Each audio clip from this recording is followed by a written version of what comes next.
تو مجھے یہ بتائیے کہ آپ میری اس جنرل اسٹیٹمنٹ سے ایگری کرتے ہیں کہ اسٹیگفلیشن ہے، یہ تو اکانومی جو ہے اسٹیگنیٹ ہو گئی ہے، گروتھ نہیں ہو رہی، اس کے بعد افراط زر 38% یا اس سے کم کر لیجئے، ڈار صاحب تو کل کہہ رہے تھے کہ یہ بس آپ سمجھیے کہ 20% کے قریب ہے، لیکن دنیا کا یہی خیال ہے اور پاکستانی عوام جو صبح و شام اس سے نبرد آزما ہوتے ہیں، ان کا خیال یہی ہے کہ 38% افراط زر اور شاید اس سے بھی زیادہ ہو۔ اس کے بعد آپ کی ایکسپورٹس نہیں بڑھ رہی بلکہ اس پچھلے مالی سال تو کم ہو گئی ہیں، 25 ارب تک پہنچ گئی ہیں، 28 ارب ڈالر سے 25 ارب ڈالر تک۔ اس کے بعد ریمیٹنسز میں کمی آ گئی ہے۔ اس کے بعد آپ کی دوسری طرف آپ دیکھیے تو آبادی ہے وہ 2% سے بھی زیادہ بڑھ رہی ہے، ترقی کر رہی ہے۔ تو یہ جو وشیس سائیکل ہے،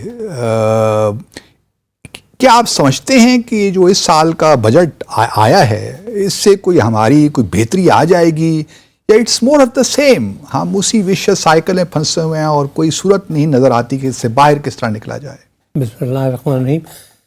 آپ نے جو اسٹیٹمنٹ تقریباً آپ کا مکمل ہی ہو گیا، اسٹیگفلیشن کی بھی آپ نے بات کر لی، وشیس سائیکل کی بھی بات کر لی۔ پریکٹیکلی تو ہم موجودہ جو معیشت کے اندر ہم چلے گئے ہیں پچھلے چند سالوں میں، اس میں تو ہم کچھ اچھی امید مستقبل کے لیے نہیں رکھ سکتے جب تک کہ میجر کو ڈیسیجنز نہ کیے جائیں، اور میجر ڈیسیجنز کریں گے تو کچھ لوگ اس سے افیکٹ ہوں گے، کچھ عرصے کے لیے کچھ لوگ بہت سفر کریں گے اور پھر آہستہ آہستہ ہم واپس جائیں گے۔ لیکن اگر آپ دیکھیں پاکستان کی اکنامک ہسٹری میں، ایک زمانے میں 5 ایئر پلانز ہوتے تھے، 20 ایئرس پلان ہوتا تھا، ویژن 2025 تھا، اینڈ سو آن، ویژن 2010 تھا۔ ہر چیز شروع ہوئی اور پھر کہیں ٹوٹ گئی، 5 ایئر پلان شروع ہوئے اور ختم ہو گئے۔ ہم کسی پلاننگ کے حساب سے اکانومی چلا ہی نہیں رہے، ہمارے کوئی گولز نہیں ہیں، ہمارے کوئی ٹارگٹس نہیں ہیں۔ کبھی ہم ایک دم سے باہر سے لا کے جی وہ IPPs لگا کے جی بجلی کی کمی پوری کرو، سوچا نہیں کہ لانگ ٹرم میں اس کو پے کیسے کریں گے۔ تو اس طریقے سے ہر چیز ہیپ ہیزرڈ ہوتی آ رہی، اور اس وجہ سے ہم بہت عرصے سے، یہ کوئی آج کی بات نہیں ہے، یہ ہم پاکستان، ہاں ہوا یہ ہے کہ افغانستان کے حالات کی وجہ سے کوئی فنڈز زیادہ آ گئے ہمارے پاس، کوئی اور ایسے حالات کی وجہ سے کوئی ڈالرز کہیں سے آ گئے، کبھی ریمیٹنس اچانک بڑھ گئیں۔ اب یہ ریمیٹنس جو آپ دیکھیں اس میں بہت تبدیل چینج آیا، اور ہم نے بغیر سوچے کہ یار یہ تو ایک نعمت ہے، اس کو صحیح استعمال کریں، ہم نے کہا جو سب کچھ ٹھیک چل رہا ہے، تو وہ بڑھتے بڑھتے 32 تک گیا اور اب پھر گر کے اس سال 25 پہ آ گیا۔ تو ہم نے سوچا نہیں، پلان نہیں کیا، یہ سب سے بڑا مسئلہ ہے۔ اب بات پھر سوال یہ آتا ہے، آپ نے شروع میں اکانومسٹ کی اور نان اکانومسٹ کی بات کی کہ اس پلاننگ کے اندر بہت کم اکانومسٹ کا رول رہا ہے۔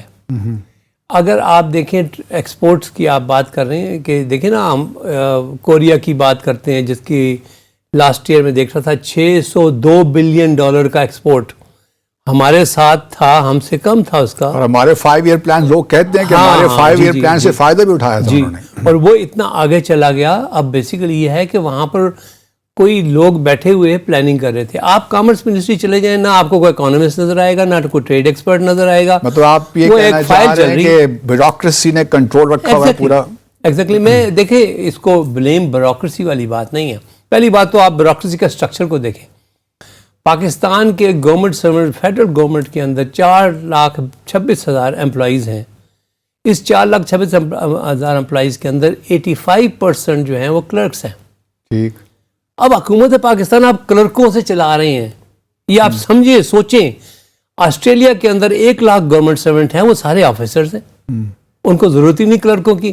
ہم نے تو دیکھیں نا وہ فیوڈل سسٹم، انگریز کا فیوڈل سسٹم چھوڑا ہی نہیں ہے، اور ہم نے گریڈ 1 to 16 میٹرک FA لوگوں کو بٹھا کے سارے کام ان سے کروانے کی کوشش کر رہے ہیں۔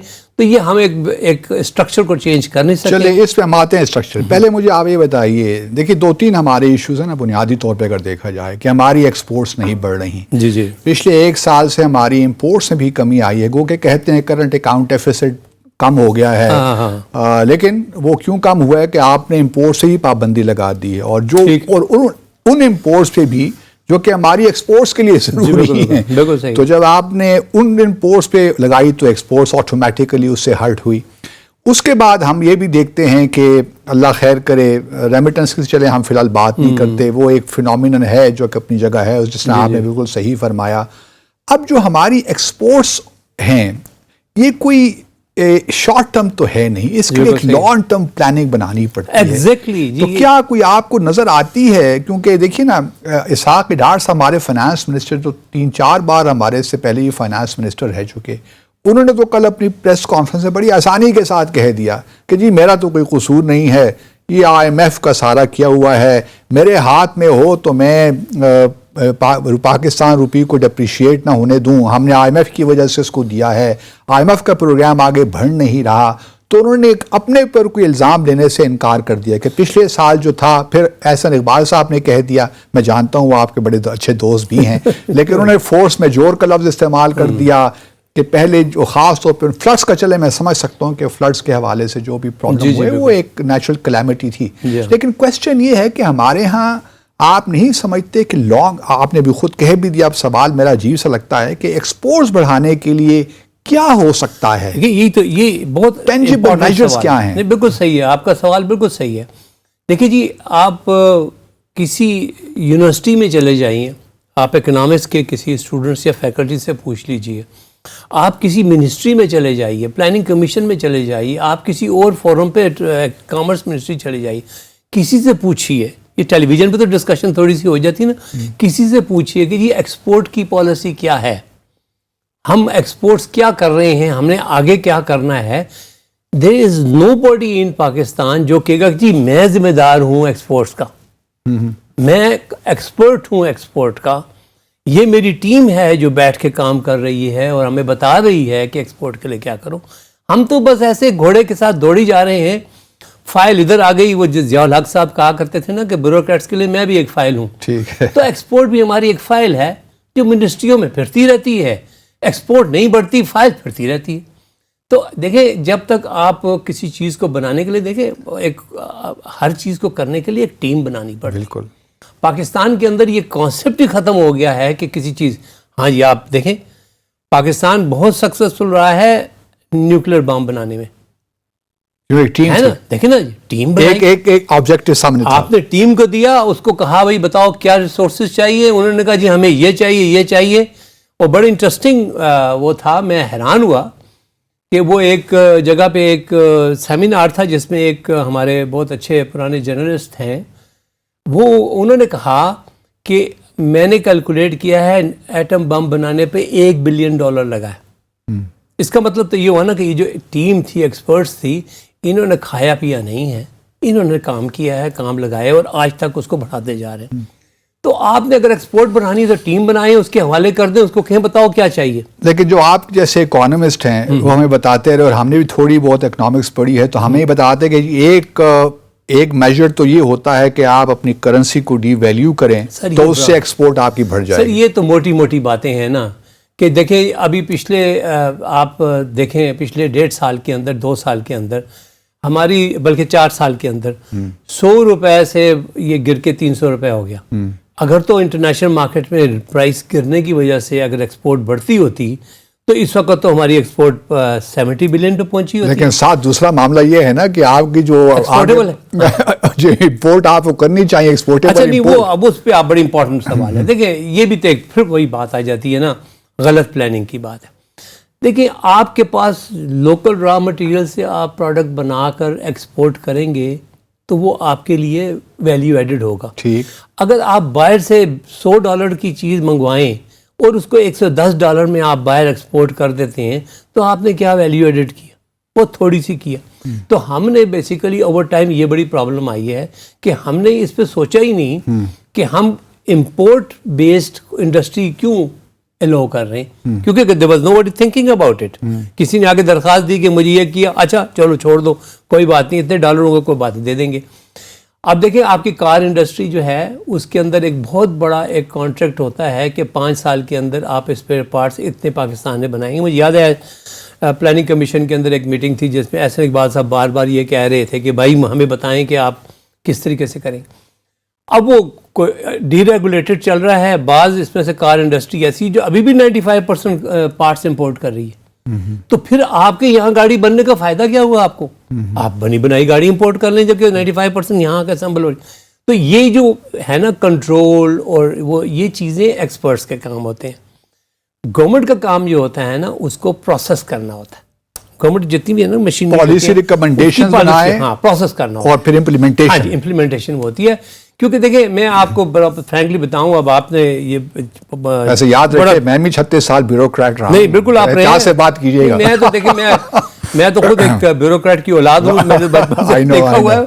دیکھیے بیسیکلی آپ یہ دیکھیں کہ ایک گورنمنٹ سرونٹ جو ہے وہ گورنمنٹ سرونٹ پہلے جو خاص کر آپ کے جو ڈی ایم جی گروپ ہے, میں آپ کو ڈی ایم جی کے اسپیشلی مینشن اس لیے کرتا ہوں کہ فیڈرل جس کو آپ پاکستان ایڈمنسٹریٹو سروسز کہتے ہیں. جی بالکل. یہ جو لوگ ہیں یہ سی ایس ایس کے through they are toppers, they are outstanding people. ٹھیک ہے نا. پھر آپ ان آؤٹ اسٹینڈنگ پیپلس کو آپ ڈسٹرکٹ لیول پہ بھیج دیتے ہیں because that is very important area, اور وہ وہاں سے ایکسپرٹیز حاصل کرتے ہیں ہاؤ ٹو گورن ڈسٹرکٹس.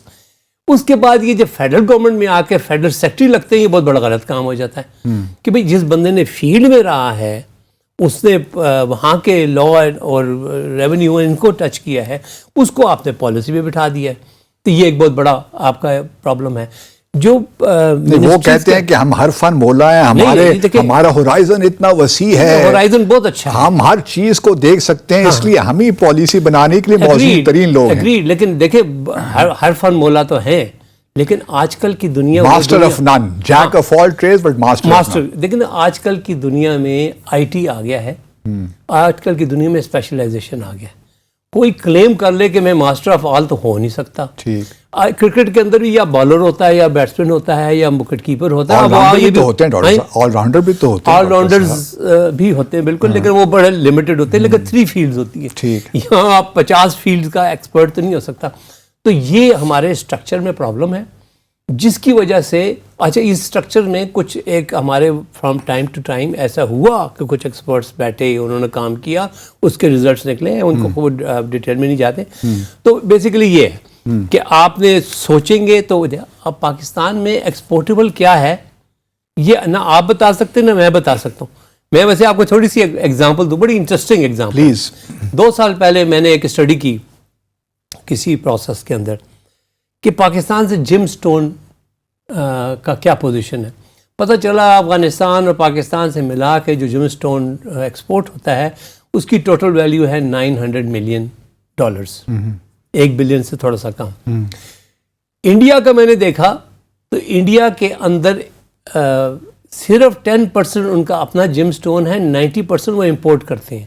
پھر وہ اس کو پروسیس کرتے ہیں. ایک علاقہ ہے جہاں پہ بہت زیادہ پلانٹس لگے ہوں, اوور $34 بلین کا صرف ایکسپورٹ کرتے ہیں. اپنی مارکیٹ کے لیے الگ ہے 34 بلین. یہی وہ بھارت یہی کر رہا ہے نا, اس وقت بھی پریشس آئل لیتا ہے, اس کو ریفائن کر کے وہ ویسٹرن دنیا کو بھیج رہا ہے. اچھا اب پریکٹیکلی ہو کے آ رہا ہے کہ وہ 900 ملین کا جو پتھر ہے یہاں پہ جم سٹون جو ہے وہ انڈیا جاتا ہے, وہ 34 بلین کا ہو کے, یا اس کے علاوہ جو لوکل مارکیٹ کا ہے وہ سمجھے 50 بلین کا ہو کے بک رہا ہے. اب پاکستان کے اندر جم سٹون کارپوریشن بن گئی. کبھی ایک جنرل صاحب اس کے ہیڈ ہوتے ہیں, کبھی ایک ریٹائرڈ بیوروکریٹس اس کے ہیڈ ہوتے ہیں. وہ ایک ادارہ ہے بہت بڑا, پشاور میں اس کا ایک آفس ہے, لیکن وہ کانفرنس کر لیتے ہیں, سیمینارز کر لیتے ہیں, دنیا کے جم سٹونز کی کانفرنسوں میں اپنے ریپرزینٹیٹیوز بھیجتے رہتے ہیں. لیکن وہ 900 ملین سے 901 نہیں ہوا کیونکہ پروسیسنگ کے اوپر ہم توجہ ہی نہیں دے رہے. اب بات یہ ہے کہ جب ایکسپرٹس بٹھائیں گے تو وہ اس کو اٹھائیں گے, کہیں گے یار یہ جگہ ہے جہاں کے گورنمنٹس کو پلانٹس دینے کا. دیکھیں 5,000 سے لے کے 30,000 روپے کی مشین ملتی چھوٹی جو جمس کو وہ پالشنگ کرتی ہے. اس کے اوپر بہت دفعہ لوگوں سے بات ہوئی کہ یار یہ تو پبلسائڈ کرو, لیکن ابھی تک نہیں ہو سکا. تو اس قسم کے بہت سے ایشوز جو ہیں یہ ایکسپرٹس کے بغیر نہیں ہو سکتے. ٹھیک ہے.